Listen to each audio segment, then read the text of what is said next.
Audio Jungle.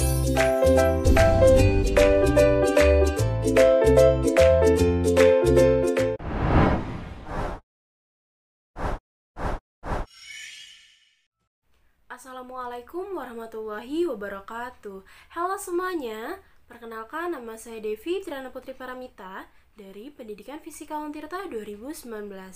Pada video kali ini, saya akan membahas mengenai bencana tanah longsor. Oke, mari sama-sama kita tonton videonya sampai akhir dan jangan di skip ya.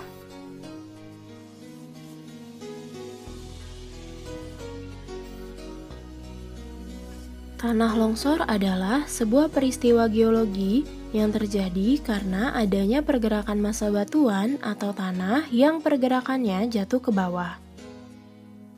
Pada umumnya, tanah longsor disebabkan oleh dua faktor, yaitu faktor pendorong dan faktor pemicu. Faktor pendorong adalah faktor yang mempengaruhi kondisi material, sedangkan faktor pemicu adalah faktor yang menyebabkan bergeraknya material tersebut. Tanah longsor tentunya mengalami proses sedemikian rupa. Proses terjadinya tanah longsor adalah sebuah peristiwa perpindahan material pembentuk lereng yang berupa batuan.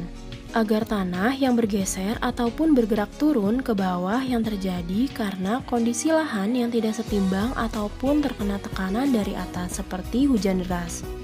Berikut ini adalah proses terjadinya tanah longsor yang sering terjadi di beberapa wilayah di Indonesia.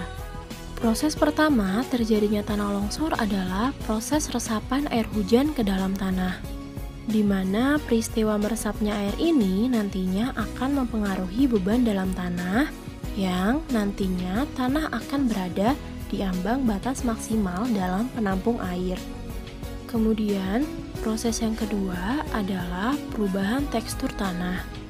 Yang dimaksud ke dalam perubahan tekstur tanah adalah apabila air yang secara terus-menerus menerjang tanah sampai suatu ketika dapat menembus ke bagian tanah yang kedap air serta berperan sebagai bidang tergelincir.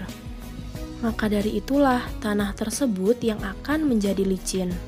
Nah, tanah yang licin itu nanti akan mengalami pergerakan yang amat cepat menuju ke bawah apabila hujan deras terjadi. Dan yang terakhir yaitu tanah mengalami pelapukan. Maksudnya adalah tanah yang berada di permukiman akan mengalami pelapukan. Dan begitu juga pada struktur lapisan tanah yang berada di bawahnya, begitu sampai dasar di bawah tanah. Nah, pada peristiwa pelapukan inilah yang nantinya akan menyebabkan tanah bergerak mengikuti lereng. Dan kemudian keluar lereng sehingga terjadinya tanah longsor. Adapun cara untuk mengurangi resiko tanah longsor, yaitu yang pertama adalah tidak membangun rumah ataupun villa di lereng gunung, sehingga beban tanah di wilayah tersebut bertambah.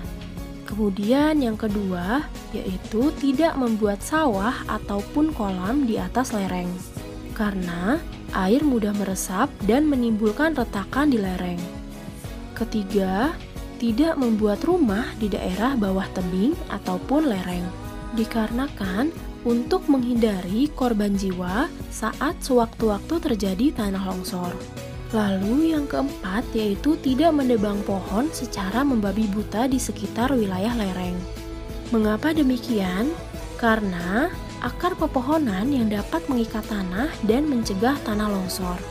Kemudian yang kelima adalah menanami daerah lereng gunung dan bukit yang gundul dengan cara menanami pepohonan agar tidak terjadinya erosi tanah apabila hujan terus datang.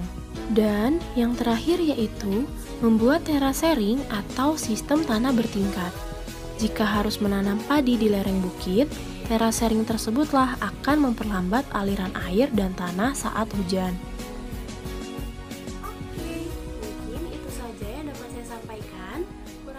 Saya mohon maaf. Wassalamualaikum warahmatullahi wabarakatuh. Bye.